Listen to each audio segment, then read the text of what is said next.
How yins doing? You're listening to episode 12 of Puckin Dirty. My name, as always, is David, and I'm the host of this here pod. With me, once again, from last week. We're buzzing from last week. We got the boys, Matt and Jakes. What's up, guys? How you guys doing? Hey. This is Puckin Dirty. Obviously, I said that already, but this is a podcast primarily covering, the Penguins, Yinzer lens, I'd say. Hockey pop culture. If that interests you, you should check out, the socials. It's at Puckin Dirty on like all of them. I post some stuff there, like daily takes and fantasy and highlights and stuff. But yeah, check them out. And if you like pop culture and other pods, like in other sports, check out Talkin' Dirty as well. Our buddy Ryan produces that one and is a host on that one. Matt, you're a goofball. But yeah, Just check had them out. to throw that out. Yeah, I'm glad you did it right toward the opening. Really helps. But yeah, hey, how you guys doing? What did you guys do last week? You guys do anything fun? I know Matt came to my house one day, but Jake, you do anything fun? I spent most of my weekend, probably too much of my time, devoted to transforming a Fisher Price shopping cart for my nephew. So quite the process of sanding it and then spray painting it, touch up phases. Ton of work for a 3-year-old. Can't even appreciate it. Yeah, right. We'll push it around. It'll be great. He might put his fake food in there, some bananas. We want to take him to Target, and then that was the whole theme. Fun. Yeah. It was just this crappy little blue one, and then we painted it red, and we slapped a Target logo on it. The kid loves Target. He can only say 28 words, and 3 of them are "Let's go to Target." Dude, kids are awkward. That's just why do you I feel like in our generation it's being obsessed with trains or something like that, but it's Target now. It's what? That's funny. Yeah, so we'll be taking a 3-year-old to Target soon. That'd be fun. Your shopping cart. It's good stuff. Yeah. Some practice, Gotta get some cool items from Target for sure. Some toys to go in the shopping cart. Well, we actually did our Secret Santa finally last weekend. Matt, me, and some of our friends from Central, Ryan Weirstein, Pat Palermo. You probably know most of them. But yeah, we did that finally. I think almost everyone had their gift ready. I mean, we kind of did it impromptu because we were never going to do it otherwise. But it was pretty fun. I got really stoned and really sleepy, at 12 o'clock. We were going way too hard during beer pong. I was just okay. Uh-oh. Yeah. But it was fun. Matt, did you get your gift? I don't remember. Yeah, I got my gift. I got that's right. a board game, actually. I'm a big board game guy. Fuck yeah. I like board games. And I got Redneck Life is what it's called. I didn't ask for it, but I'm going to play it. It's a board game. It's already opened. I wanted to play it the night I got it. Yeah, he literally broke that shit open, had it ready for you. He's I looked at it, I'm already sleepy at that point. I'm I can't read that. I ain't doing that. I learned a whole new game. Yeah. Yeah, but it's basically the game of life, but the redneck version. So I thought it would be easy for everyone to learn. That actually sounds dope. My fiance is super duper into board games, and part of her Christmas present this year was just me and everyone else I could tell getting her a bunch of board games so we can just keep playing new ones. Yeah. So cool. We're trying to expand my board game horizon. Do you ever play D&D or something like that? Yeah. I actually play D&D with the Veloskis. Wow. Nice. Let's deep dive into Central too much, but yeah. But yeah. Sam Velosky writes our campaigns, and that's cool. We've been playing for a couple of years. Yeah, it's super duper fun. Shout out to the Velosky boys. They're good people. Yeah, they are. That's cool though. I figured you did. I was like, Jake, there's no way he doesn't. Drama Club, basically, I think, right? That's what it's called. It's Mask. So yeah, I was like, there's no way he doesn't play an awesome role-playing game. But yeah, that's cool. Yeah, I love that game. Little crossover interest there. My gift I got from Pat Palermo. I play golf, or I just started getting into golf, I guess, and he got me a marker for the ball and a magnetic towel. So it's something I talked to him about well, like because we work together as well, so he probably just like got it for that. And that was a good gift. Shout out to Pat. I haven't marked any balls yet, but I'm not going to be playing golf anytime soon. So Yeah, shout out to Dan for Redneck Life. oh yeah, that was Dan. That's Dan. Yeah, but that was the highlight of the weekend, I'd say. Good stuff. Didn't get super drunk, just got really too stoned, but it was still fun. Um, but to start off the hockey talk here, hockey talk, not pocky, jeez, but hockey talk. I wanted to open some of these card packs I was showing you guys a little bit before. I've done it, I think, 2 pods ago.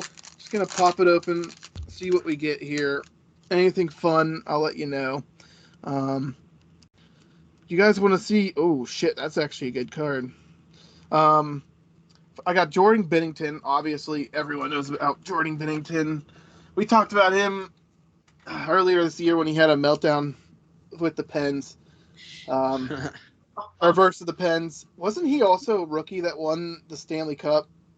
Was he a rookie that year? He was very young if he wasn't. I feel like, man, I feel like it was the year they went like 19 or like 9 and like 30 in December and like won it, or like last place to first place kind of thing. I thought it was that year he came and played. But yeah, Jordan Binnington, interesting guy there. Neil Pionk. I actually pronounced Pionk. Fuck! I thought I had his name right. I was like, yes! Finally! Jared McCann, kind of sad. I like Jared McCann. Is he in a Pens jersey on that one? No. Oh. Yeah, it hurts, but he mismanaged him so bad. Ooh, Panthers up 1? Yeah, sorry.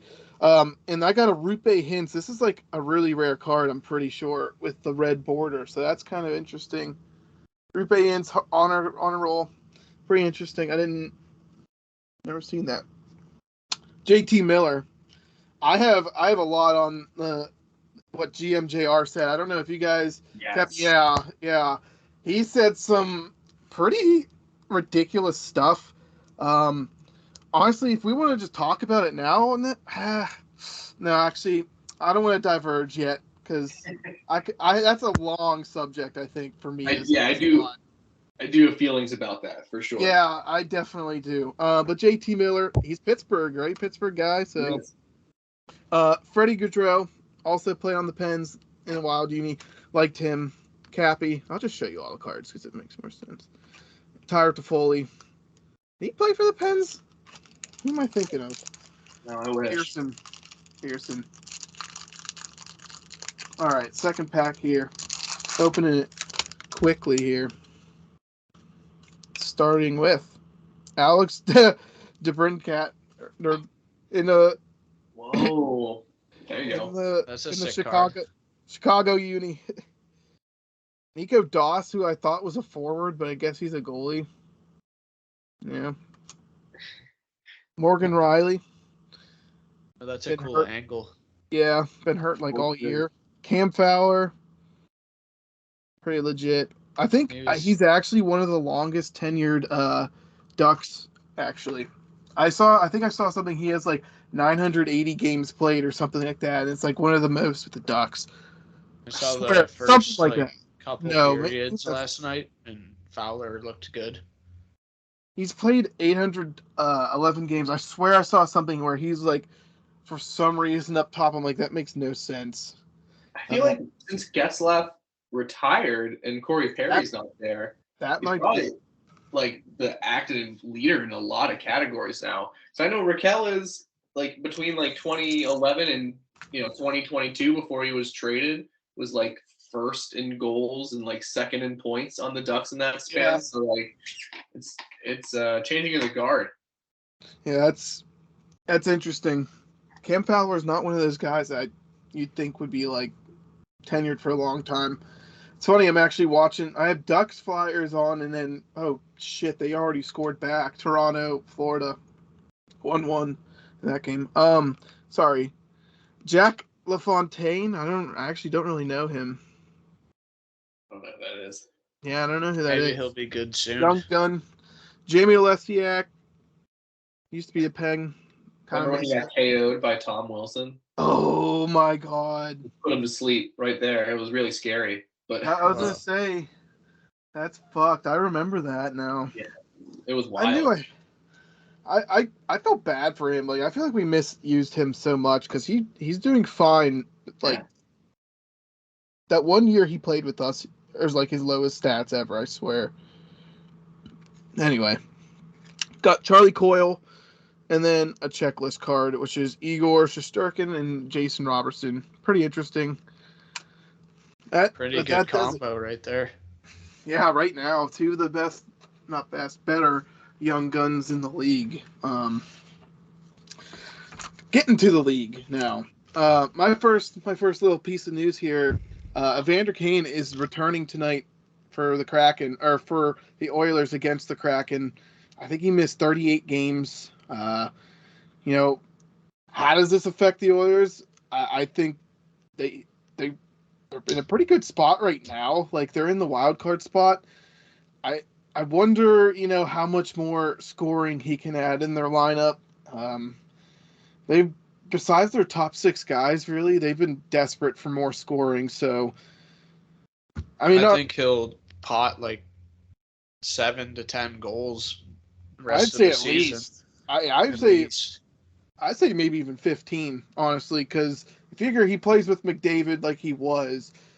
That certain part of the season, he was on fire last year. So, kind of expect it with how good McDavid is. Um, I don't think he's bad defensively, which is really where the Oilers need to work on. Like I think they might be number 2 or number 4 in goals scored right now, and they're only in a wild card spot, the first card spot in the West, which is a bad division at this point, or a bad conference comparatively. So pretty interesting. I I think with him coming back, they might, try to add something here, maybe at the deadline, see where they're at. I think it'd be foolish to not go at least in a little bit more with Connor McDavid and Draisaitl. I mean, the team was bad last year, but same kind of issues. But I think Jack Campbell can rise to the occasion. I think he's having a bad year, but I think towards the end of this year he could maybe get a little bit stronger, play a little bit better, I was have a better just team ahead in front of them. I was about to mention the goaltender situation there, like Skinner and Campbell are both healthy now, and they could hmm just split time, and it might ease some pressure off like the starting role, so to say, as a goalie in Edmonton. Yeah, Yeah. that's a good point. Yeah, they definitely need another player if they're going to go on a run. I'm looking at their projected lineup for tonight from NHL.com, Mm, and I mean, it's mm, just it looks like Kane's going to skate on the third line to get started. hmm But you got to imagine he's getting worked up into the top six pretty quickly once he gets his feet under him. hmm But they still just need another player. Like they have, guys like Klim Kostin and Matthias Janmark skating in top 6 minutes right now, which is, they probably can get the job done at some point, but not for a playoff run. So No. maybe Kane gives them something, a much needed scoring boost, but they probably are going to need another player or something to go on a run here. Yeah, I feel like if I'm the Oilers, I would definitely want a bottom 6 guy and a like top 4 defenseman. Do they become available? I don't know. It's tough to say. I actually don't know how many draft picks they have, but I mean, you can't imagine this team really does anything like you said. Like I'd like to root for McDavid a little bit. I used to like kind of dislike him because of Sid being compared to him, but at this point, I feel bad for the guy. Like the management is just like not, helping the team succeed with some of their boneheaded moves. I'd say. Yeah, he's eclipsed. I saw today he's eclipsed 80 points already in 45 games. Jesus So he's Christ. probably gonna, there was another article when I was looking through NHL.com about how McDavid's probably like or could catch Lemieux Lemieux's point total in sometime in the late 90s, which is like the highest point total in the last 30 years, and it was like 160 or 161, I want to say.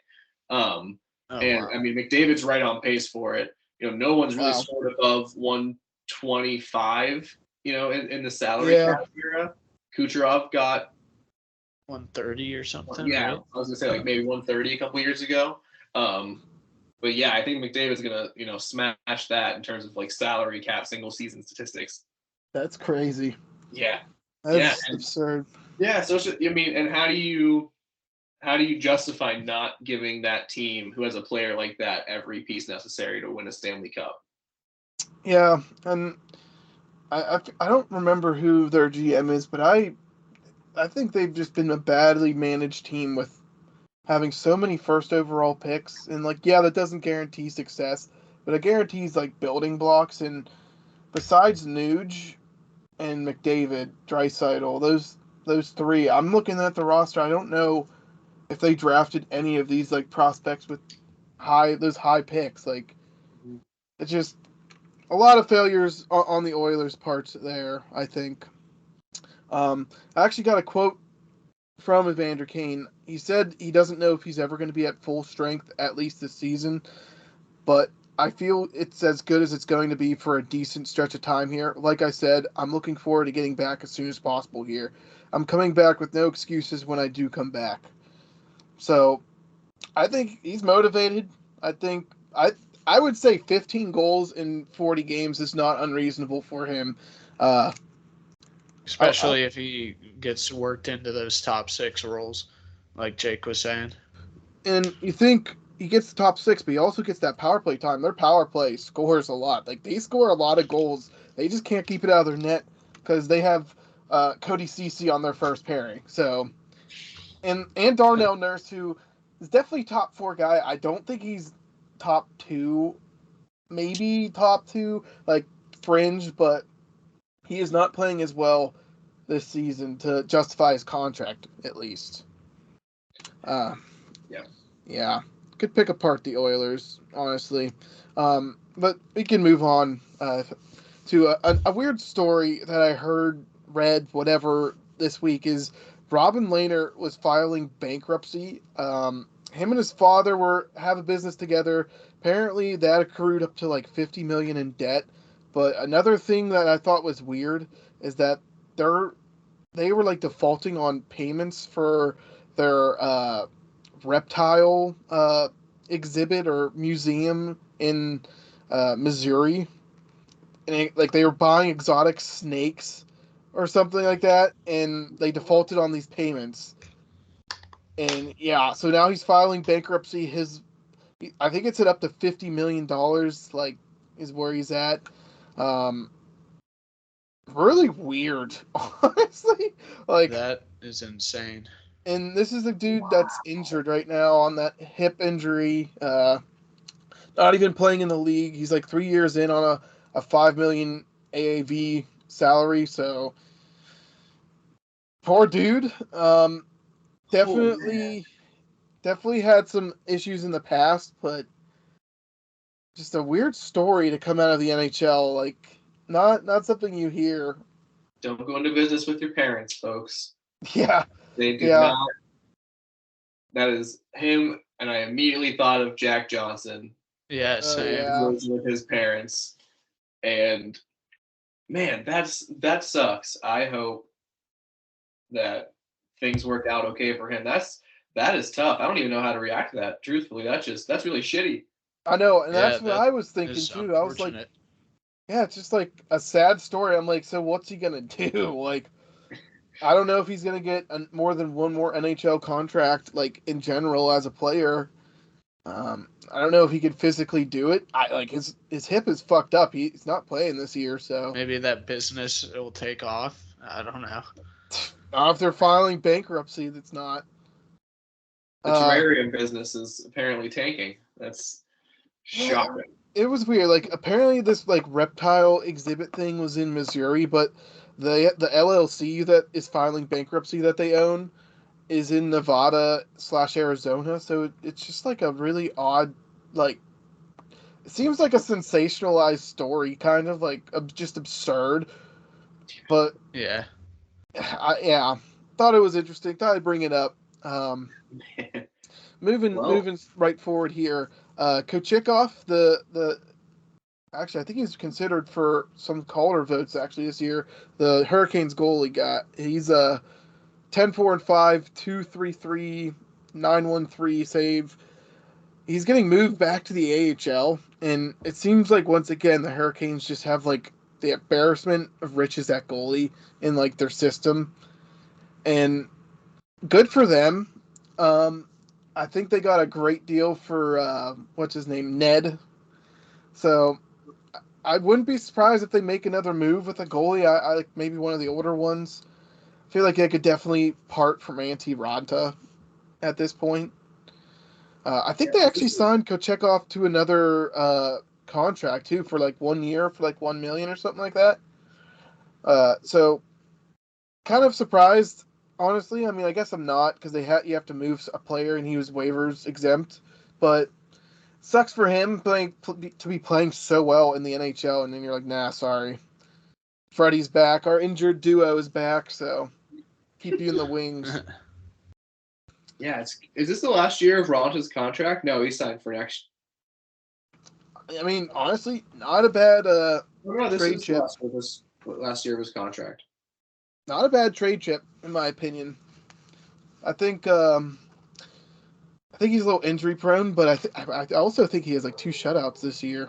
So yeah, he's a solid option if you're looking for another goalie. You know, I think, wow, if you're Carolina, you're probably just picking up the phone because people are calling and asking about one of those goalies, right?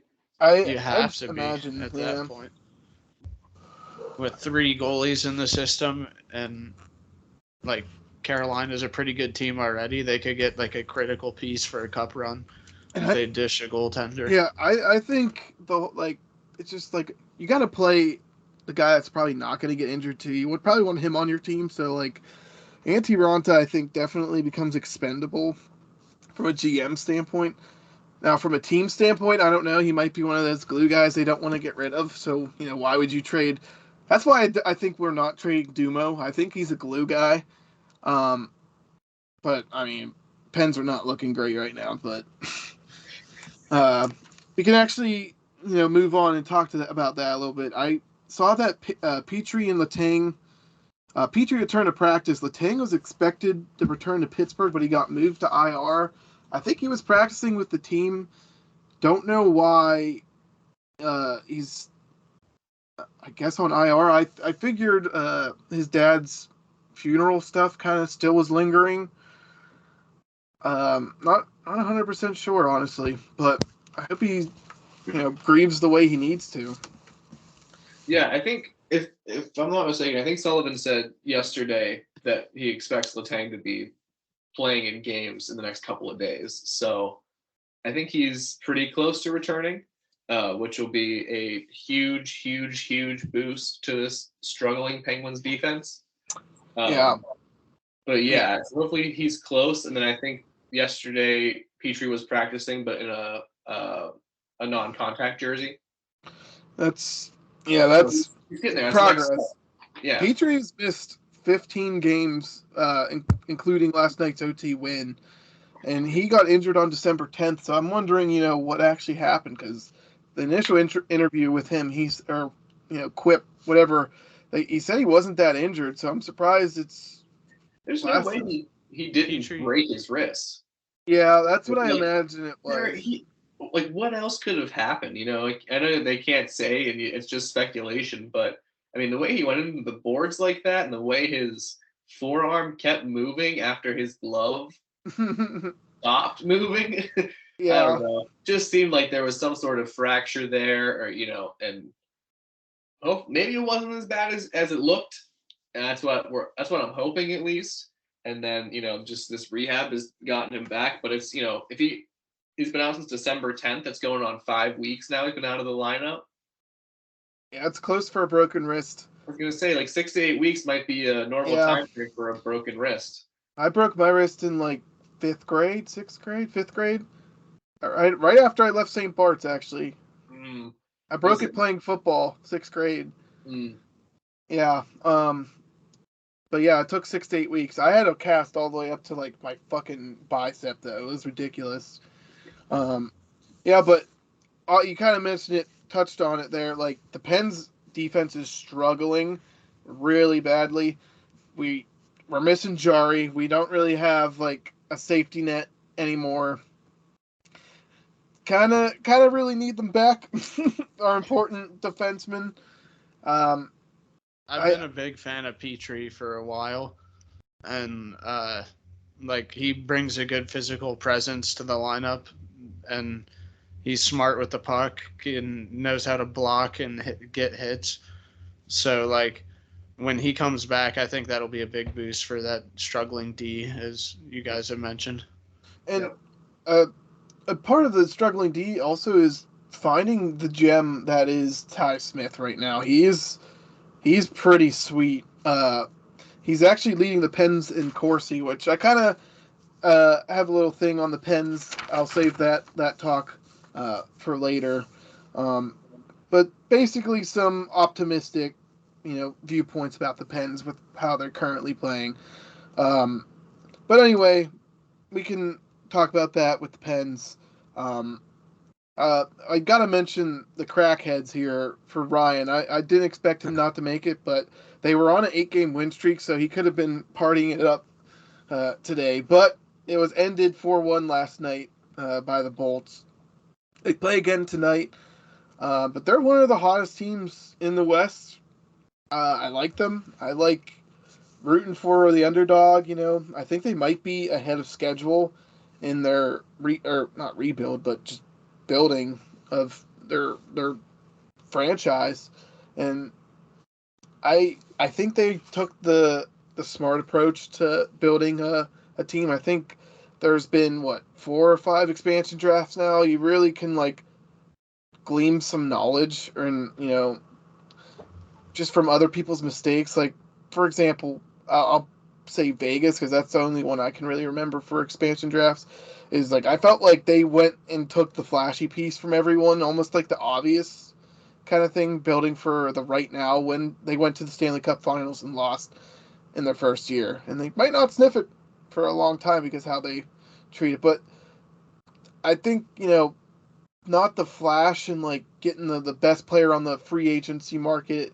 I think the Seattle Kraken have a good foundation, and they have a lot of picks. They have a lot of young talent, and honestly, they could make playoffs. They could sneakily make the playoffs and have an even better run than most people expected. I don't know if anyone else. I think we did. Matt had them in the playoffs, but I'm not sure how many other people thought playoffs with the Kraken so far this year. So I'm going to be honest. I don't think I had him in the playoffs, but really, I thought you did. I think Ryan did, but I definitely did too because of that. I was like, "Fuck it, let's go." But also, I mean, they showed good signs. I think you can't be that bad of a team 2 years in a row with all this young talent. You're designed to get talent when you're bad. So I don't think it's a surprise they're good. I think they are ahead of schedule though with some of these vets they got. These gritty vets. Yeah, they're a surprisingly good team. I think a lot of people would be lying if they said that they had them in the playoffs, when the season started. I certainly did not, just because, like you've been saying, I thought they were just taking the patient approach. They were okay with maybe only winning 35, 40 games or something and keep on stockpiling. But it's weird. We talked about it last week. There's not a superstar yet on that team on offense or anything like that. Yeah. It's just a bunch of they're a team that just works well together, and they have 3-4 lines that feel like they can really get the puck in deep, and they're going to be hard to beat because they're probably going to sneak into the playoffs unless they go on a real shitty run here in the second half. And I think they're going to be really tough to beat because you can't zero in on a line or on a player. You got to try to beat all 4 lines, and the teams who can roll that in the postseason, they keep winning. Mm-hmm. That's a good point. I mean, they have a pretty veteran team for the most part. Like Eberle is one of their better players that I can just name off the top of my head. Who's a pretty veteran guy. Burakovsky also. There you go. I Did mean, he win a cup with the Caps with Washington, yeah. Yeah. And he also won with the Avs, right? Was that last year? Did he win one last year? Oh yeah, was he on Colorado last year? I thought he was. I think He won 2 cups. I'm looking him up. Where was it go? Oh, they're vets. I mean, they have veterans. You'd expect like a young team, like Buffalo. Like, I wouldn't expect them to win a playoff series because of their lack of veteran. If they sneak in, the Kraken. I mean, like they are a mix. Like they really are, and I wouldn't be surprised if they get past the first round, just surprising someone. Like I remember Eberle constantly like being a pain in the pen sides when he was in on the Islanders. Like I. And that's just like an intangible thing, a playoff experience that's important. And honestly, their leaders were probably teaching these young guys some good stuff here. And I think Wenberg might have made a run with the Jackets when they beat the Lightning. Wenberg. Yeah. All right, he's got that playoff experience. Yeah, he's got a big time sweep in his back pocket. Yeah. I'm trying to remember their goddamn GM's name. Oh my god. Ron Francis is their GM. Ron Francis. Yes, I was like, I knew he's a Penguin, and yeah. So, I think credit to him for selecting players he probably interviewed, people around them, and really got to know like some of the guys. I'd imagine he's been plugged into the hockey community for a long time. I'm sure he can get that like insider info and find out players who might be a little bit better selection, better in the locker room. So good for the Kraken. Sucks that it ended last night, but not all good things last forever. Sorry. Moving on here, Matt Boldy signed a 7-year contract, $49 million with the Wild. And I thought the Wild were in salary cap hell, so I'm not even sure how that signing even goes through. But interesting. I'm kind of late to the Matt Boldy scene. I feel like I only learned of him this year because Pat Palermo has him on his fantasy team. His stats: 12 goals, 17 assists, 29 points in 42 games. So like 0.7 basically points per game. Is that he's 21 years old? Is that a fair number? You got to think those numbers go up a little bit. Do they? Like people were saying the same thing about the Tage Thompson signing. Right? Tage Thompson last year was like a point per game. Wasn't he? He was like close to it. He might have been. You might have got me there. I mean, yeah, he scored at least 30 plus. He probably had like 65, 70 points last year. And my criticism mostly, Matt, is that they don't have cap space. And signing, I don't want to call him unproven. I don't know how much, obviously he's asking for, but potential backfire. Yeah, for a fewer years, I'd imagine he's asking for more. What's the numbers again? 7 mil a year for 7 years. So I mean, like, I feel like it's one of these like I don't know who set the market for this for the players, but it might have been Jack Hughes or something. Just taking like 8-year deals for 7 and 9 million, that like range, and a lot of these young guys are starting to take it. A lot of the GMs are happily signing it, and is that going to be an issue down the line? Maybe, maybe for the league. But yeah. I guess the Wild are probably thinking that they're going to get out of their cap issues. I think Dumba's on the last year of his contract, so that's going to give him something. So yeah, I think they got to be hoping that this is like they're getting it on the ground floor, so to speak, on Boldy. I feel like he's got high praise. He was one of those, highly touted from the U.S. national program development team, whatever that is. Did a little college hockey for a year, I believe, and then I think they think he's gonna be a top line winger for them. And if you sign him for, you got him for 7 years and you're paying him $7 million a year, and he's maybe a 30 goal scorer, it's a great contract. If he's a second, third liner, then you just kind of jump the gun. I think he's probably, a second line player. Like, I don't see him as a guy who plays on the same line as like Kaprizov for the duration of this contract. But if he can bring his game up a little bit, I love Kaprizov. Voting blocks, yeah. Yeah, I mean that is interesting. I don't know if I think they both might be left wings, so they might not even have the chance to really play with each other. Mm-hmm.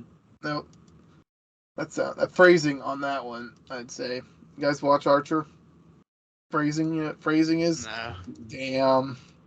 It's right over my head. Do you see that? Damn. Well, you guys will learn one day. One day, I grew up. But I don't really know much about him. I want to root for him because he's a U.S. product, So I'll have Matt Boldy on my side for sure. There's a ton of exciting U.S. players that I feel like are under 25. I agree. Like, it's a good time to be an American hockey player, I guess. Yeah, according to like the IIHF rankings, I think we're 4th right now in the U.S. or the world rankings. It's like Finland.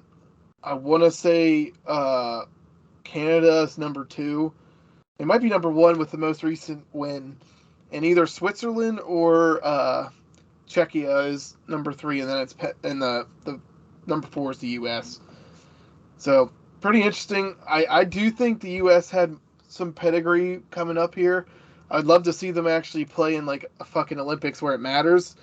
Kind of miss those days, but yeah, we can draw on that later. My last thing before the GMJR stuff is the Hart Trophy odds. We were talking about this in our Instagram group, like the fantasy hockey group, and McDavid is at minus 300 odds to win the Hart Trophy. The next closest person at least on DraftKings when I checked, was Cooch, and he's at plus 1,200 odds. Yeah. Oh my gosh. So like Vegas, and I would totally agree at this point, unless McDavid something like catastrophic happens to his point totals, but I don't know if that could happen at this point. But kind of ridiculous. One horse show, one pony show, whatever the fuck it's called. Yeah, he's a beast. Would not be surprised. This would be his 3rd since he's entered the league. That's more than Sid, actually. Wow. Yeah. So he is just full of his trophy cases, ginormous already. He's gonna need a new house for all his trophies. I think doesn't Spitting Chicklets talk about his like hot tub all the time or something? I have no idea. So maybe he'll have a trophy case next to his hot tub then.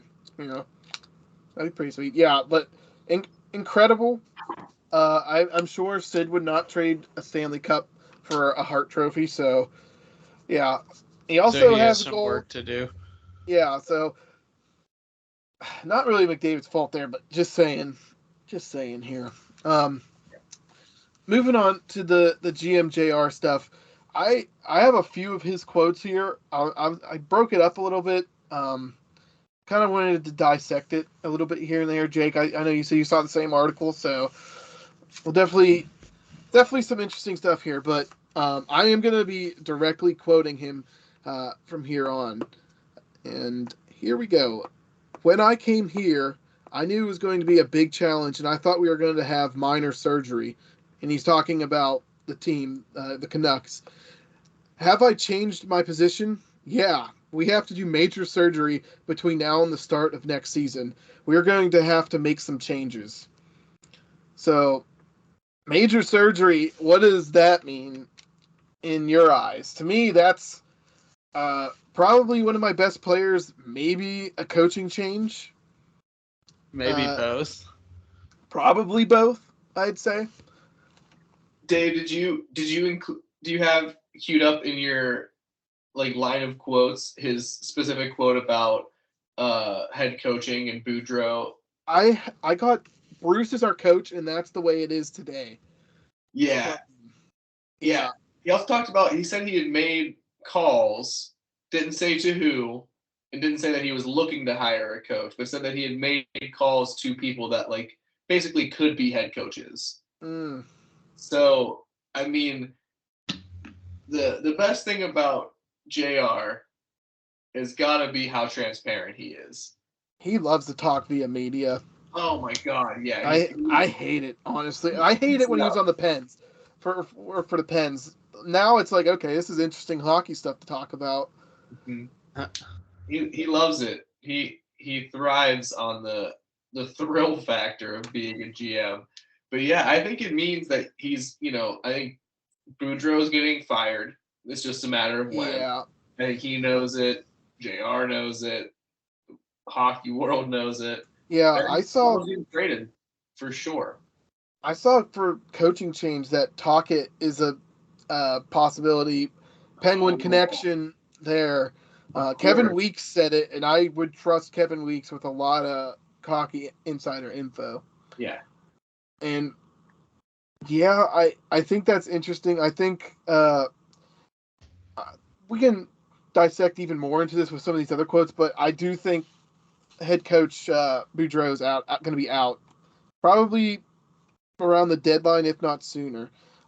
So continuing the quote here, some won't be very popular, some will be popular. Interesting. But we're going to have to really do some things I didn't think we'd normally have to do when I got here, and how we are going to make those changes.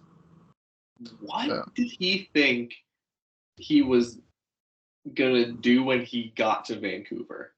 Yeah, I think the ownership sold him a different story than the reality of the Vancouver Canucks.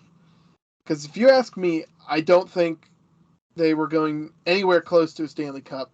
You ask their ownership, Canadian market, oh yeah, we could win a cup. We just need a player here and there, Yeah. So, yeah, I think that's fair. I think my skeptic view on this is when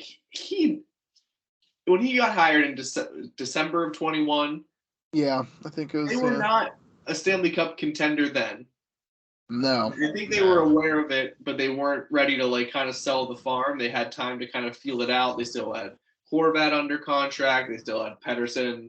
Miller wasn't extended yet, so there was hope, like you're saying. Oh, he's Besser was good.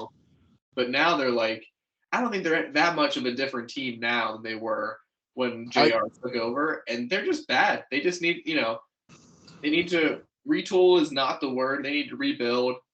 They need a player like a Connor Bedard or, a top 5 pick in the draft to make over this roster. So, I like that JR is acknowledging it, and I hope he just fully goes for it. Just like NHL 23 mode, just trades everybody. Yeah, right. Start it fresh. Trade the coach.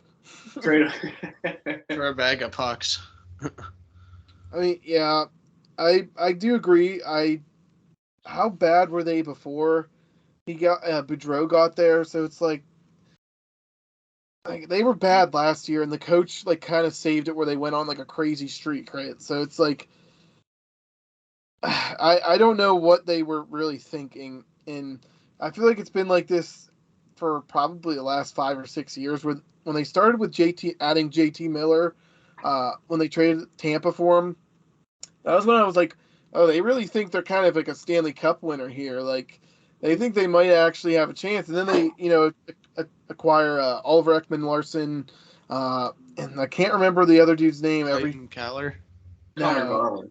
Connor Garland. Yeah, he's U.S. guy, Connor Garland. And I was like, okay, so they really think they view themselves as this team that is only these couple pieces away, and I don't think they are. That's why I referenced the ownership, the pressure probably from the ownership to add, players. I can't remember the GM before Jim Rutherford. Man, I know people in. I want to say it was Jim Benning, but I'm not 100% Yes, sure. Jim Benning. Yes. I heard a lot of Vancouver fans having issues with how he ran the team. And I'm not surprised because this team, it feels like a bunch of band-aids that just like went over holes in the roster, and now it's just bleeding everywhere. Like there's no way you can bandage this team. You have to break it up. Like the the the captain, or I don't know if JT Miller's captain. I think Bo Horvat is captain. Yeah, But they're getting called out like by ownership and by management, and you can find like videos of JT Miller just kind of half-assing it on the ice, and like once that happens, and like that players coach in Boudreaux doesn't work anymore, you just gotta sell them while they're worth it. Yep. Yeah, you can't be stubborn. I think it's just really funny to me too that like this Rutherford says this now all within a calendar year of giving JT Miller some huge extension that you only give to players if you think you are like a team that can win. Mm-hmm. So That's true. I never thought about the extension money, how that might affect his trade value. it makes it A huge difference. terrible. Yeah, that's a huge difference now. Yeah. Because I don't want that player. He's getting a payday, like an additional payday upon his current contract. That's ridiculous, actually. Yeah, he's got a lot of money coming towards him still, and he's a good player, and he's obviously very frustrated in Vancouver, and I think everyone is, but that doesn't make him very tradable. Mm-mm. I don't That's think crazy. I don't, if you're a contending team, do you one can't afford him because you can't fit him under the cap this year or any year going forward, and two, is he really a player that's going to add that much to your cup run? He played on a Tampa team and was not the reason they were successful in the playoffs. Mm-hmm. And besides that, he's not had that playoff pedigree. So what do you trade him for? I think he's probably someone who might get moved in the offseason if he gets moved at all, but that might be a contract they're saddled with for a while. That's insane. I honestly didn't even put that together, Jake, until you said that with the extension. Like, that is impossible to trade. Like, I don't want the Pens to have that contract. No. Unless they retain some insane amount of money for until 2030, there's no way they're trading him right now. And his value is only going to tank further. I feel bad for JT Miller. He might be bought out within, I don't even know. I just feel bad for the guy. Someone will eventually trade for him. Let's be real, but that's just ridiculous. Yeah. Moving on with his quote, I'll just read the rest of it because it is just about all the players.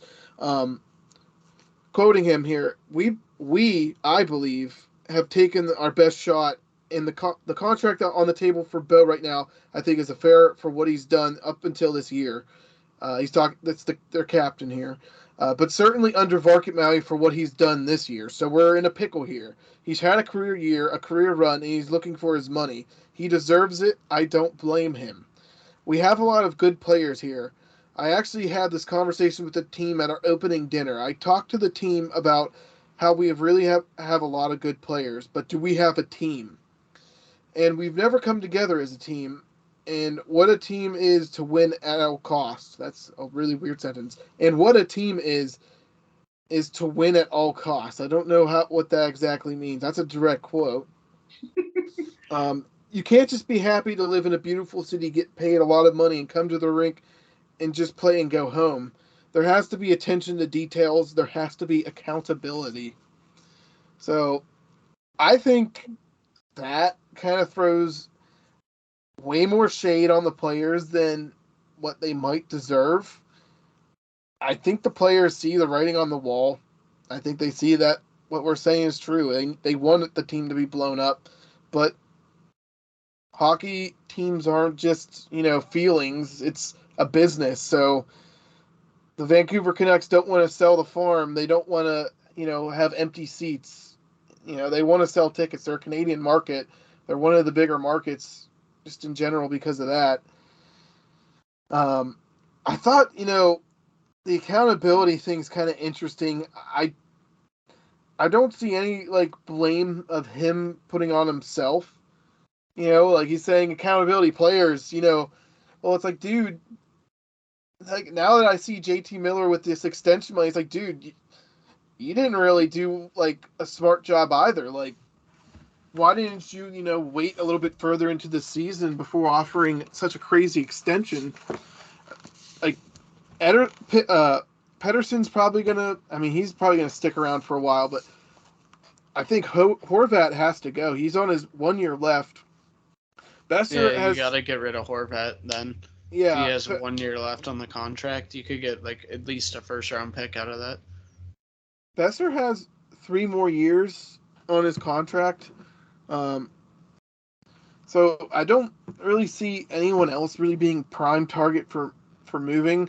I know Andrei Kuzmenko is another player that might have to get another payday. I think he's a Russian player who came over for a 1 year deal, signed the vet minimum or something like that, and he's probably going to be looking for not a Panarin type payday, but probably a decent $5-6 million. I'm pretty sure he's nearly a point per game, 42 games played, 38 points on a bad team. Pretty legit player. Probably looking for a decent, bump in pay. I don't know if I would imagine they sign him, but I think it'd be a shame to let him go, let him walk at least. But yeah, Jim Rutherford talking through the media. I don't love it.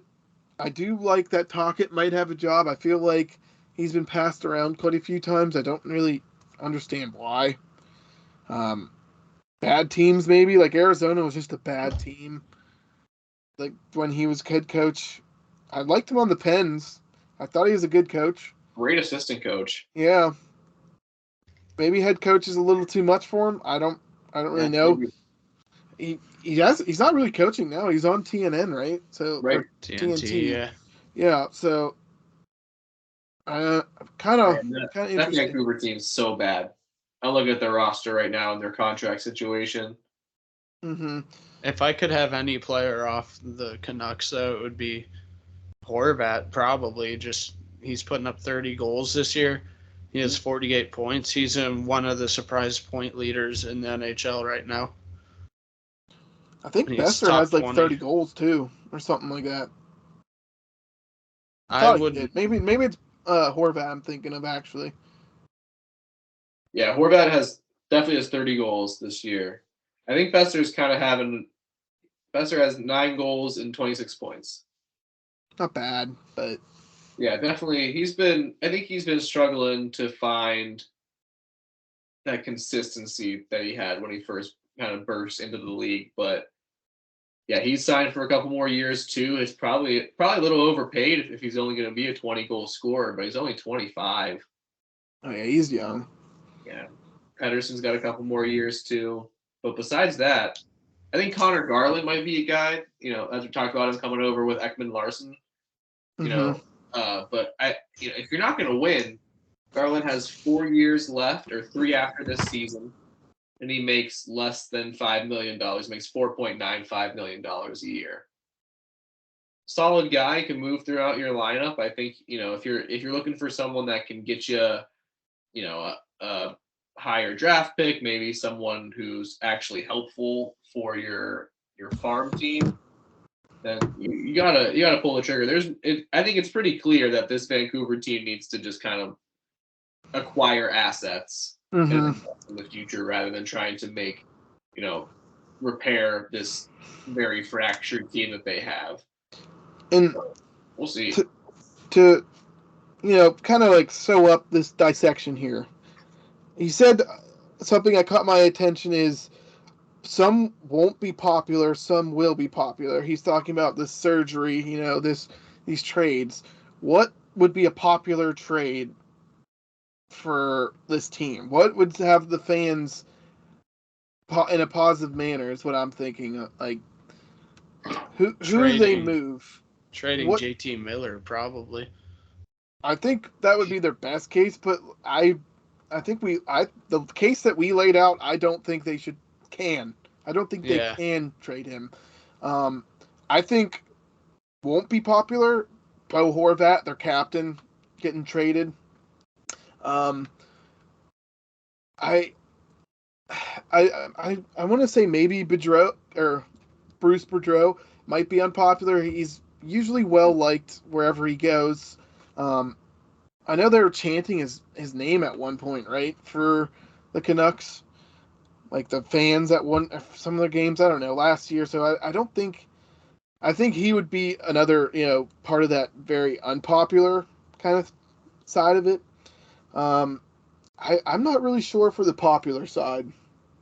I don't really know what Vancouver fans expect, I guess. Maybe They expect I don't know. I'd say Maybe like greatness Garland's. like the Sedins. I mean, like you put yourself something as like a fan, something popular, something unpopular. I imagine popular being one of the players I love to hate. I heard plenty of hate for Connor Garland and Oliver Ekman-Larsson, even though he has an insane contract and he sucks. So who the fuck knows, honestly? And I will say he didn't present us with a timetable in this quote. He did kind of generalize like, hey, we're gonna have to do some things that's gonna suck. So maybe maybe he is talking long term, buying out someone this offseason, Garland, Ekman and Larson. I don't know, but yeah, they're in quite a pickle, quite a pickle.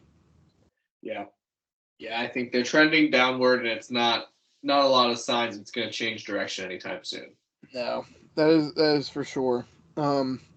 Matthew, you mentioned the Blue Jackets. Do you want to hop into them before we go Pens here? My wrap up of the NHL in the last week and this NHL buzz here. So, whatever you got for Well, these. the last 4 games for the Jackets have been pretty rough. Again, they're 1-3.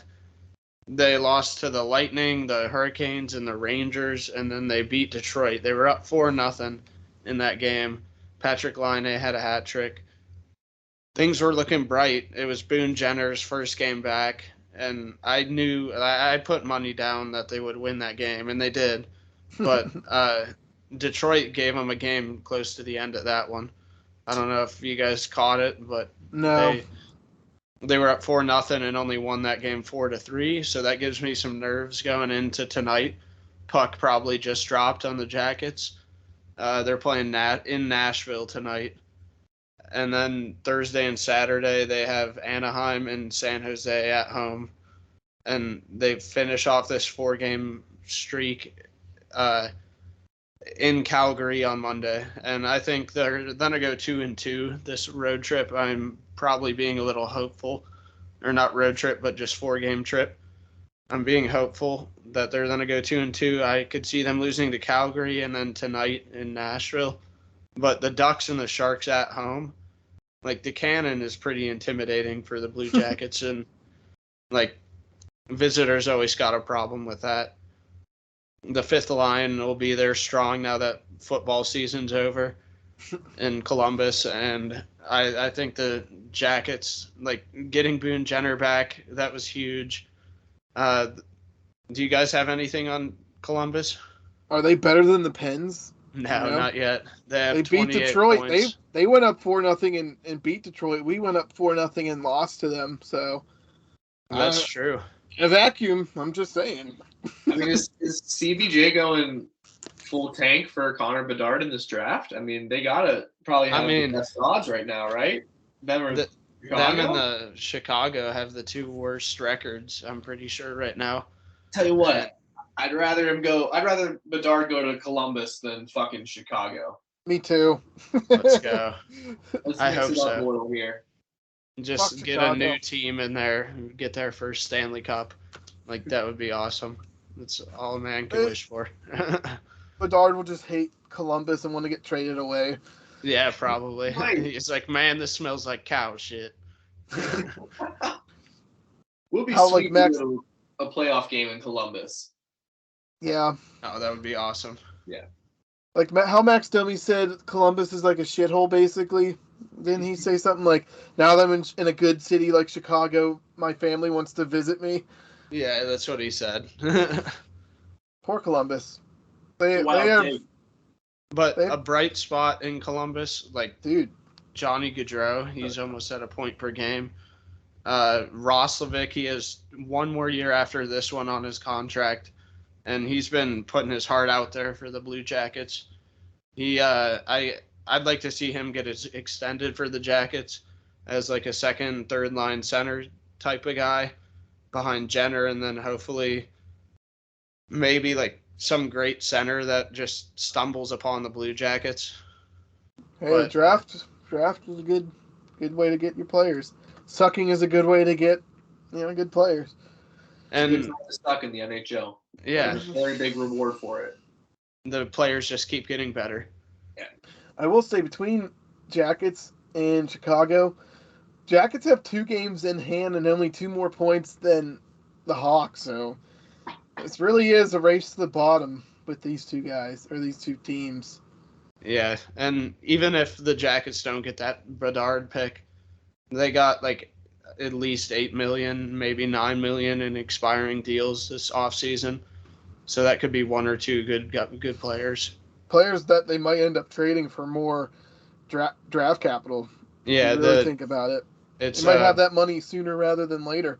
Gavrikov, Korpisalo, and Nyquist are all expiring on this offseason, which like Ooh. I'd like to have Gavrikov back, but the other two I'm kind of happy to get their contracts off the books. Like I know Nyquist has been mentioned in trade talks for the past couple seasons, but he does so much for the community of Columbus as well that like you can't blame the guy for sticking around. But Hey, it'll be nice to have that $5.5 million from Nyquist back. so if you're GM of this team, Matt, what players are you parting from on like this current roster? Would Nyquist be your number one trade bait? Yeah, trade bait. I'd say like Nyquist and Korpisalo and maybe even Gavrikov for the right price. Because like And I agree. Roslovic maybe because he has a smaller contract right now and only 2 years left on it, so a team could maybe like experiment with him in the playoffs, trade him next year at the deadline if it doesn't work out. Like I have someone that might make you unhappy to even mention is Boone Jenner. Honestly, really? like the dude puts up decent point totals. He's only making 3.75 million. The only thing is he has a modified no trade clause, so 18 no trade clause. So to me, he's okay with getting moved to like a contender, and only 3.75 million for a guy who is an NHL captain. He has some playoff experience. He probably is hovering around. Let's find his point totals. I'd say 0.6 in his career, but I don't know. He has 22 points in 32 games this year. So his career totals, I'm going to go off that. He's a little under 0.5. So maybe he's accurately valued, but I do agree, Matt. Like he is having better seasons more recently. So potential trade target, I think, if you want to get a full rebuild, because I don't if you're think drafting that would Connor be. Bedard, well, you draft Connor Bedard. Connor Bedard's 18 years old. Boone Jenner is 29 years old right now. He's not going to be on your team to win any Stanley Cup unless he signs another contract. But then, okay, yeah. I was looking at his contract earlier, and doesn't it have like 5 years left or something though? It's 4 years, 4 years total.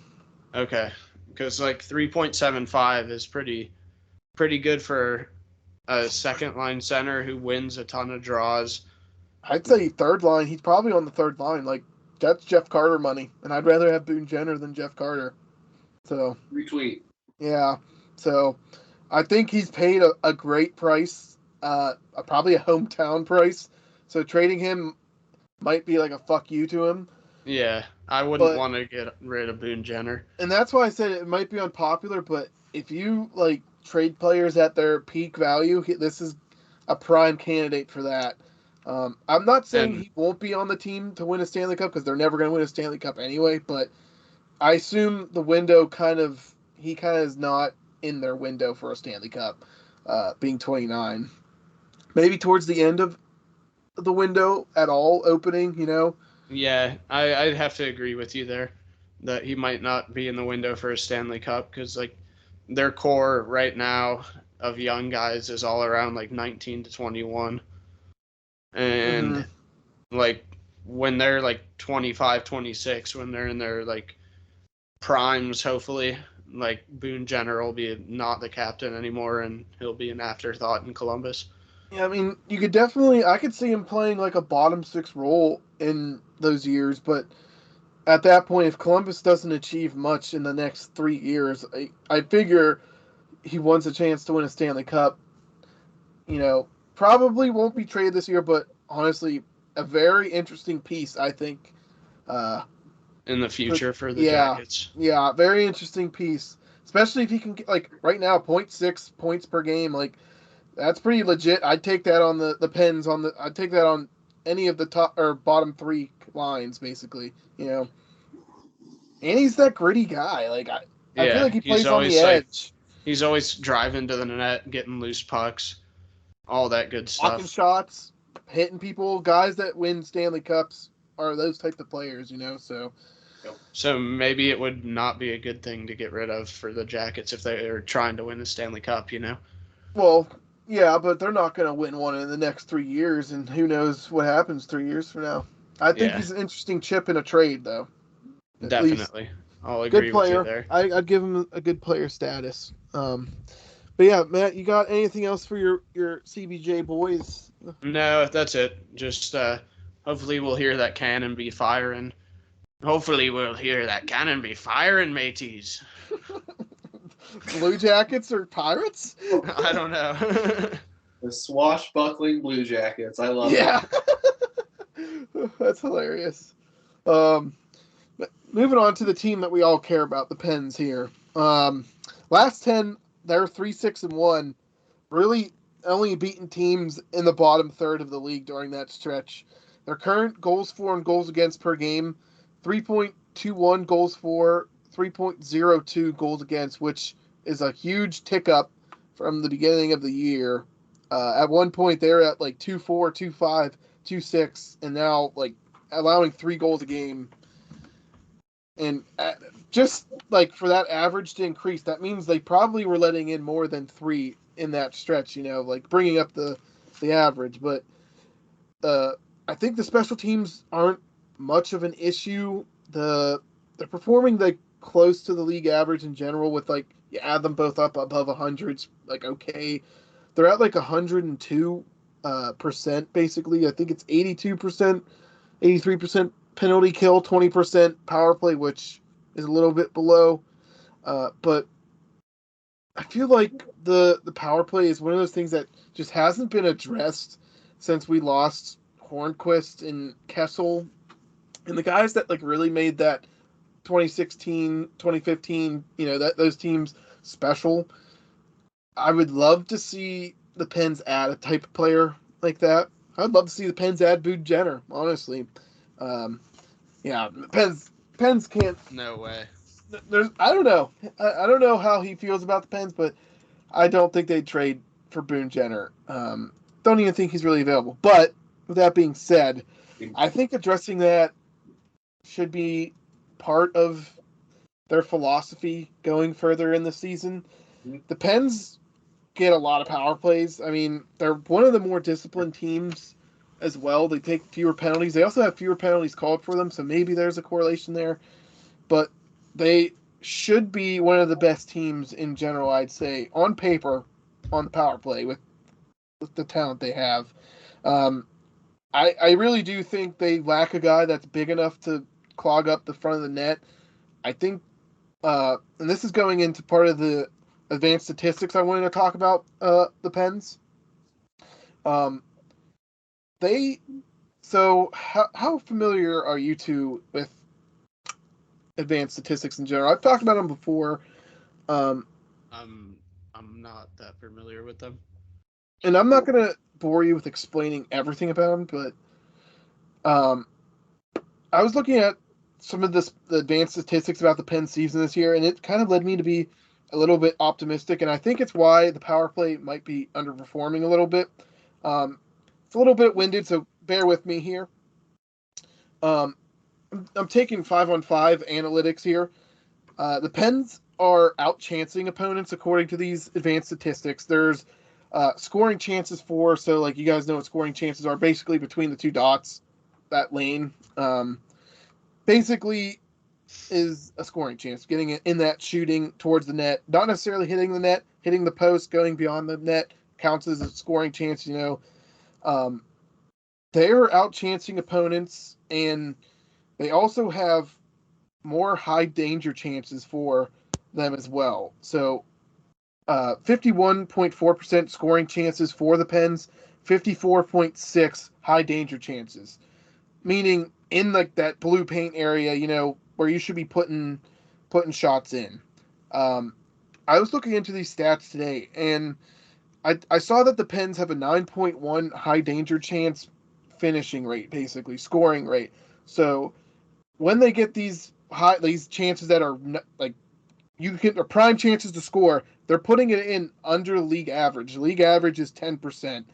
So to me, in my head, the Pens are outchancing teams, getting in the scoring spots, but just not finishing. So what's contributing to that? I think maybe puck luck, Rust having a bad season, kind of as well. Um, like the usual drivers of the Penguin offense, just not finishing chances when they can. Jeff Carter, I mean, he's kind of dropped off. Um, but with that being said, there could be other things that contribute. I think the power play is one of those things. I see the Pens very often get into like a scramble in front of the other team's net, but they don't manage to put it in ever. And obviously that affects it as well. But I think in the power play I'm trying to get to, goddamn, is I noticed that they like really to set up each other, but they don't really have a finisher or like a guy that is like, taking clappers, putting it on net instead of moving it, around the perimeter where, that's where you kind of want the other team to be playing on the penalty kill. You want them to be taking perimeter or shots, and but I I think the Pens having a lower high danger chance, and also the Pens opponents. I didn't mention this. Their high danger chance finishing is 12.3%. So if this is what led me to be a little optimistic. I'm jumping back here a little bit. The Pens are finishing under league average, and their opponents are finishing above league average. So I'm sure within there, there's some play with why, like, goalie trouble, defensive, whatever. But I really would like to see the Penguins, address this kind of issue. And I'm not sure exactly how. I think putting the puck on net or having someone, on the power play more dedicated towards that, like Jake Gensel, just shooting it on net. Maybe Zucker in front of the net. I don't think Zucker's that big though. And that's kind of the issue. Like, who do you put there? Like Drew O'Connor, Maybe Dumoulin just to revive his career, Tuck basically. flat, hit off his Have ass, and it goes in the net. get him some puck luck going. Yeah, And they yeah, have no one on their roster that is really just like has that knack for the net that you're talking about, Dave. I feel like they're just a lot of guys that want to be skill guys and want to be mhm. fast and stuff like that and move the puck quickly. And it's hard to get players like that to change their game for those 30 seconds on the power play. So yeah, I mean, I think you're spot on though. They need someone to make their power play more imposing and a little tougher to play against, because I think that's when they get into trouble is because teams know that they want to move the puck around the perimeter as quickly as possible to open up a backdoor pass, Mhm. or to get Malkin in position for a one timer or something like that. So if you can zero in on that and you have the strategy to beat that, the power play of the Penguins just becomes way too predictable and easy to guess. So yeah, if you can eliminate that problem by having someone who gets in front of the goalie, collects rebounds, and is able to take one of those defenders' attention away from the perimeter and focus it on that player in front of the net. And I love Jake Gensel. He's got the hands to play in tight like that, but he just does not have not big enough. Doesn't have the lower body strength to just move a defender. He's listed 5'11", 180. It's generous. That's generous at best. Like, if anyone's ever seen him on the south side, yeah, he's not 5'11". He's not a big dude. He really isn't. And that's kind of where my issue with the Pens lies, is that they don't have a big body. Like Brian Rust, Sidney Crosby, Jake are all listed at 5'11". I'm sure that might be even on skates. Zucker is listed at 5'11". Ricardo Kell, 6 foot. Like, you don't put Jeff Carter in front of the net. You don't put Teddy. Maybe Drew O'Connor, if you're really looking for that big body. They're missing a guy like Hornquist back in the day. That's what I said earlier, yeah. Like, who do you add? And that's why, I think Boone Jenner is, honestly, that kind of just lines up now. It's like he could fit that role. I would love to see him on the Pens. But just available players, I can't really think of anyone off the top of my head. You know, there's not a lot of those players who are readily available right now. Why would they be? They're usually on contenders, and right. Yeah, they're helping teams win. That's for sure. Yeah, I think of a guy the Penguins need a player like a Zach Hyman in Edmonton, who, even though he's not 6'4" by any means, I think he's probably 6 foot or 6'1", maybe 6'2", but man, he fucking parks his ass in front of the net, and he opens up for that shot, and then he jousts with a defender, and then he can get that puck behind the net and move it out to McDavid. It's just, he's not 100% the reason why that Edmonton power play works, obviously. Yeah. Penguins they need a player like that who adds another option. Just like we keep saying, there's something stale about just simply moving the puck around, and then you just can't. As the Penguins have learned in countless playoff series since they've won those cups in 16 and 17, you gotta really create traffic and really fuck with the goaltender, and they just don't really have the teams that want to do that. So they definitely need a player that can change that. The goalie can't see the puck. It's pretty hard to save it, I will say. Makes it harder. Playing street goalie, for sure. That ball curves. The puck doesn't curve, but the ball does. I mean, I'm trying to think of some players. I pulled up some bad teams. Potential trade targets, maybe. I don't know. I see Zach Cassian making $3.2 million on Arizona. I don't even know if I'd want him on my team. Can't really see anyone else being available or even worth our time there. Just quickly looking through teams here.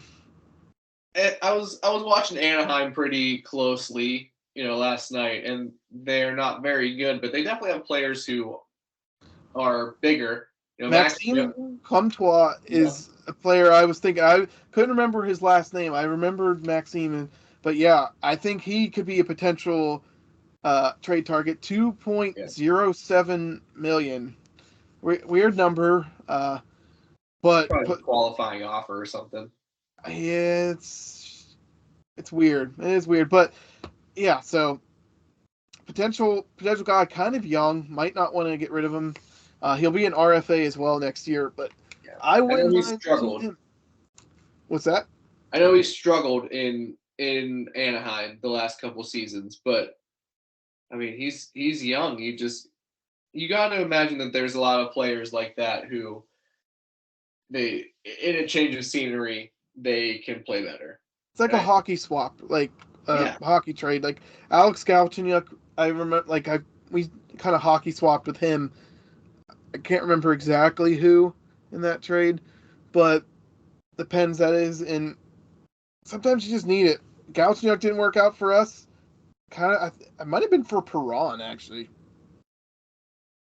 I don't know, but it's like I just wish we had that kind of edge guy. Oh man, I want to have a guy that people are like, man, he's an asshole to play against. Like Brandon Saad would bring a lot to the Pens. That I would feel be like he could really fit. cool. The Pittsburgh boy. He could fit close to the role. He's not huge by any means, but I think he's kind of like getting that shitty area, taking a little bit of abuse He towards. put up 60 points on the Jackets. I mean, that was probably like 8 years ago, though. Yeah, probably, but still. So my last team I'm looking at is Montreal, and I'm not sure if they'd even move any of their players either, just because they're kind of in a rebuilding stage. It's just tough, man. Like, there's obviously everyone wants their good players, so it's like, do the Pens have a target? I don't know. I don't even know if they have a trade available to them. My last kind of notes here on the Pens. There's been a lot of injuries, but to win a championship, you need depth. I think bottom six, maybe the goalies, definitely a defense could be improved. Petrie and Letang coming back is obviously going to be huge. Jan Ruda going down sucks pretty badly for the Pens. Ty Smith, though, has been a force. I know he's waivers exempt, but like maybe he plays himself into a role here where the Pens can trade like Pojo or someone along the lines of that. I obviously don't want Pojo to go, but I'm in the business of winning cups, and I understand that the Pens, trying to win cups here might have to break a few eggs here. I saw that Danton Heinen finally got scratched for Jonathan Gruden, which is kind of funny. Another John Gruden out there. That's a hockey player. He didn't really play that many shifts, but Danton Heinen's been sucking for the Pens. Like, It's so bad. people, I feel like Dumo and Carter have been a lightning rod for criticism. And you look at Heinen and you're like, dude, you haven't scored a goal or like anything since like December or like even before that, like November. Like, not a great, not playing well enough to get another contract for the Pens, in my opinion. No, he said he gambled on him. He was going to gamble on himself taking that another 1-year contract with Pittsburgh, and don't go to Vegas with him because Yeah. didn't work out. It feel bad because he's got tools. He's got a nice shot. He's got decent skill, but he just goes radio silent for too long, and you can't, especially in the bottom six where like you just really need those guys to come through every couple of games. Energy in the bottom six for sure. Yeah, a guy who's slumping, for 2 weeks at a time just really drags down the energy on the fourth line. So maybe I think while they're figuring it out, they might as well just keep trying different guys from Wilkes-Barre and see if a guy like Gruden can stick or just make an impact, and if not, bring someone else up. Like, just try it. It's not going to get worse until they bring in someone, via trade. If they are going to bring in someone via trade, their lineup's not going to get worse by bringing up some guys from Wilkes-Barre because they're getting nothing from the third and fourth line anyways. They really aren't, which is a huge issue. I'm looking at Heinen's game logs here. January 2nd, he had an assist. That was the Winter Classic. Doesn't score against Boston, of course. Yeah, doesn't score until December 9th against Buffalo. So, basically a month for 2 points here. And these are just points. These aren't even goals. November 23rd then is Calgary, and it kind of gets a little bit more common towards the beginning of the season, but just not getting it done. Kapanen took an unfair amount of blame. I feel like obviously he makes more money. There's more scrutiny there, but for someone who I feel like has made a case to play next year at least for the Pens in Cappy, I feel like there should be some criticism directed towards Heinen and directed towards Sullivan. I mean, the coaching staff letting this dude play for so long. He's I'm sorry, but he's playing like a bum. He's playing very dusty right now, and compared to last year, he's not going to reach his total of 33 points. No. He definitely took a risk, and I don't think that his usage is much different than last year. maybe he saw a few more minutes up top during I think Sid and Gino were injured at the beginning of last year, so maybe that's why there's an uptick in points. But honestly, I'm ready to move on from him, send him to the AHL, get that million cap relief. If he gets claimed, he gets claimed. Honestly, it'd be a benefit if he got claimed at this point, I think. But yeah, my last little thing here was more advanced statistics. I will say Dustin Tokarski doesn't seem all that bad, and DeSmith might even lose his job. Like, he might get sent down to the AHL if he continues playing as mediocrely as he is. I've been back and forth on DeSmith this year. I feel like I appreciate him when he's doing good, but when he's doing bad, he looks awful out there. Yes, he And does. like he's just out of his element, fishing for shots, and not really under control. But yeah, I wouldn't be surprised if Tokarski makes a real name for himself here. My last little thing here was the advanced statistics. Some little interesting things of who's driving the Penguins offense here. I will say it's a small sample size, but can you guess who number one in Corsi's for is? Which I'll explain Corsi again. Corsi is basically any shot directed towards the net is 1, and any shot directed towards your net is 1. So block shots count, missing the net counts, post count, hitting the goalie counts, that type of thing. So basically, to put it all together, you take your shots for, Corsi against, you divide them, get a percentage from the total, and that's your Corsi number. So how much offense, is kind of being directed towards either net.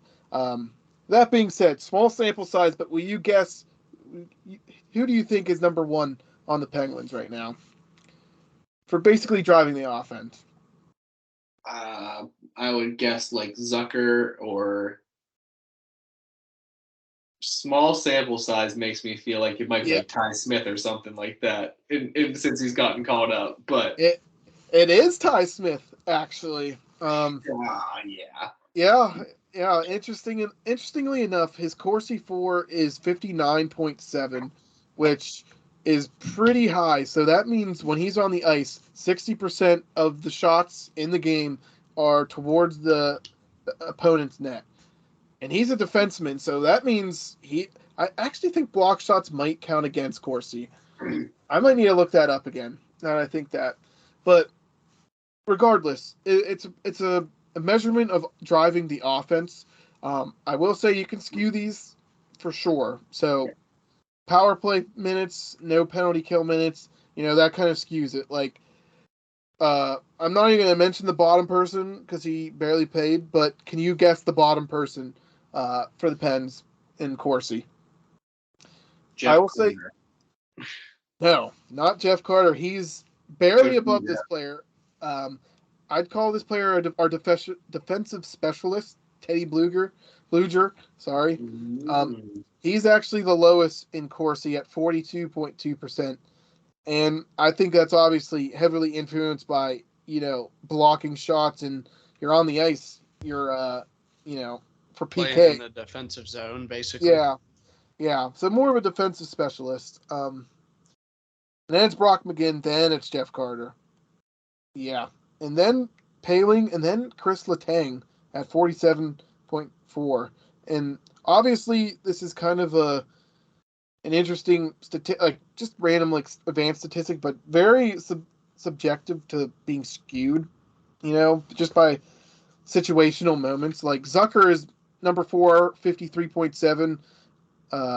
Malkin, 53.9. These are kind of players that aren't necessarily logging tough defensive minutes. That's kind of Sid's job there. I will say Gruden, Pojo, 50%, Pedersen, 49.4, Friedman, which I'm surprised, 49.3. Kind of kind of an interesting little statistic. I don't put much value in Corsi because of how it could be skewed, but I was just interested relative to like the league how the Pens are really driving offense, and it seems like they mostly are. I'd say. I said before, adding that player who can finish power plays would be my number one priority coming trade deadline there. For And sure. that's it for my hockey news. I got the top 16 if you guys want to look at that, but otherwise, you guys got anything going on? No, I think you nailed it with the Penguins assessment here and where they're at. They need another player. They need someone who's tougher to play against in general, hopefully on the power play. But yeah, I'm interested to see. They got the Penguins have Ottawa twice, and then not sure who they play after that, but I know they play Florida next week. So they have a couple of. This week's been kind of some easier games, with Anaheim yesterday and then Ottawa twice, and they have a nice test against the Panthers. And a couple of teams battling for those wild card spots right now. So hopefully they can get on a nice little roll here, beat a couple of teams, or beat one team twice that they should beat twice, and get themselves a couple of more points here. Because I mean, it's just every day it's there.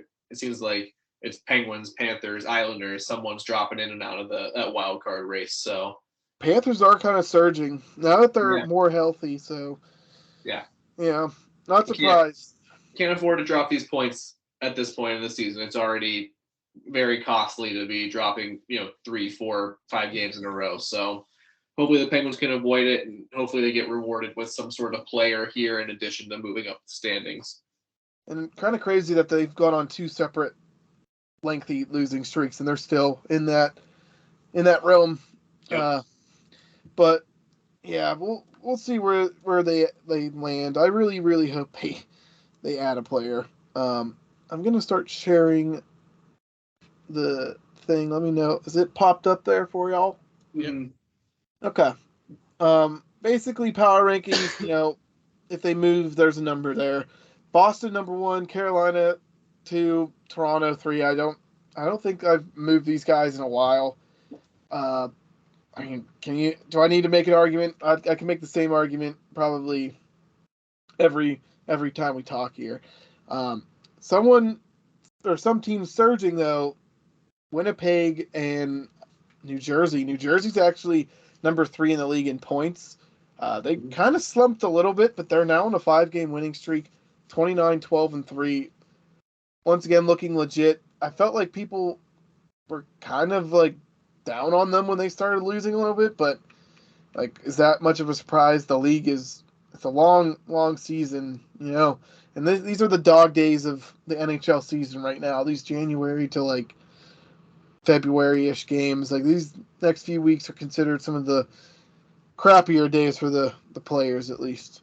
I have something to add on the Devils. Out of their 38 games left, 26 of those games are within the top 10 of the conference. So I think the Devils are due for some losses, which could help out some other teams in the Metro in the long run. That's interesting to know. Actually, I didn't know that. They are a pretty legit team. Looking at my strength of schedule, they're number 5 in strength of schedule rating on this one thing I use. So that is a tough schedule for sure. Penguins actually have one of the easiest ones apparently, but I will say Winnipeg. I think Kyle Connor is a beast. He has 53 points, 44 games played, 21 goals. Dude's on fire. Underrated U.S. player. Love to see U.S. born guys succeed a little bit more in the league. I feel like he's just really kind of criminally underrated, at least not well discussed in any circle that I've been in for hockey, at least. Often, this happens for some players in smaller markets like Winnipeg, even though it is Canadian, it is smaller market. So just wanted to shout him out, give him some love. They are surging, and I think they might be the best team in the West. Just looking at their roster here. I bumped down Dallas. Obviously, they're kind of just floating there, doing their thing. But I think these other two teams were playing better. Same thing with Tampa Bay. A lot of non-movement in this power ranking. Basically, they're floating there too. I do think Vegas was kind of floundering a little bit. I also think they're moving down mostly because other teams did a little bit better, or teams are surging. So you got to put the teams up that are doing well. Seattle 8-game win streak. I only bumped them up one.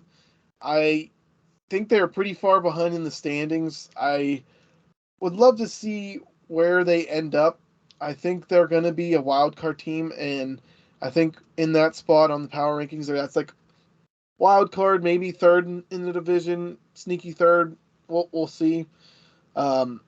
Kings moving down one. They have more games and played than a lot of these teams, so maybe even down further in the upcoming weeks here. Rangers, kind of same thing, floating there. Wild, Capitals, Pens, Flames too. The only other team really I think of any significance is the Oilers, and they are in the wild card spot. And relative to this list, that's where they are. They're in the first wild card spot. I think they have a chance to really boom here with Evander Kane coming back. I think it's boom or bust, really. And we will see with I'm not sure when they play. Do they play tonight? I'd love to watch them if they are. Yeah, they played Seattle tonight, right? Let's see. Yes, they do. 9:00. That's pretty soon here. Awesome. Yeah, it's a game to watch, that's for sure. Yeah, I'm gonna throw that on. But yeah, that's the power rankings here for this week. The only other team I want to get a note in on real quick, if you don't mind, Dave. Yeah, go for it. Is that Metro Division rival, the Washington Capitals? Mm-hmm. They're getting healthy at the right time.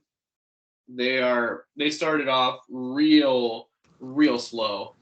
Beginning of the year, and we're getting some up and down play in net. But I mean, they are rolling along now. So they're definitely a team to look out for. I wouldn't be surprised if they keep finding a way to move up in your rankings here.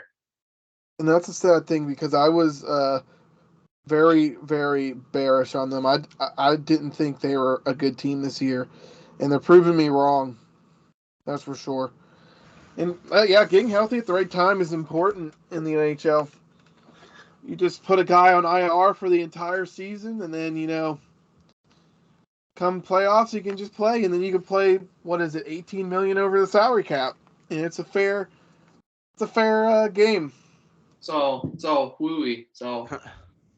Yeah, fucking Tampa can't win a cup normally. They have to fucking Mickey Mouse COVID year and then cheat the next year. Yeah, that's my thoughts on that. But with that being said, thank you guys for coming on here talking hockey again. I appreciate your opinions to both of you. For anyone else out there listening still, thank you. Appreciate you guys. I don't even check statistics for this, so I don't even know if people really listen. It's kind of just hockey bullshit talk, and hey, we might be right sometimes. But Jake, Matt, you guys got anything left to say? Go for it. Otherwise, thanks for having me on, like always, and we'll talk to you both soon for sure. For sure. Thanks for sure. If you want to read more of my stuff and talk about the Penguins, Inside the Penguins on socials and si.com/NHL/Penguins. There you go. Well, thank you all for listening once again. It's been fun. See ya. Peace. I don't even remember how to stop it. Oh, yes, I do.